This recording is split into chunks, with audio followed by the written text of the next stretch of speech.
right now to NBC's investigative reporter Michael Isikoff, who was also inside that briefing there at the Pentagon.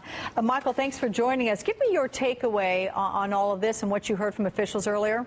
Yeah, sort of three things leapt out at me. First is this is very much still about public opinion, not in the U.S., but in the Muslim world in general. They are clearly trying to show bin Laden as a vain guy who dyes his hair, who watches himself on TV, everything they can to belittle him. Again, it's hard to imagine anybody in the U.S., for people in the U.S. to think that he has sympathizers out there in the world at large, but he clearly does in the Muslim world. And I think a lot of what we're seeing today is very controlled political spin propaganda, if you will, justified certainly, but to belittle bin Laden, to diminish him as much as possible so he does not become the martyr that they feared. A couple of other points that were really interesting off the briefing. Number one is who is going to be bin Laden's successor?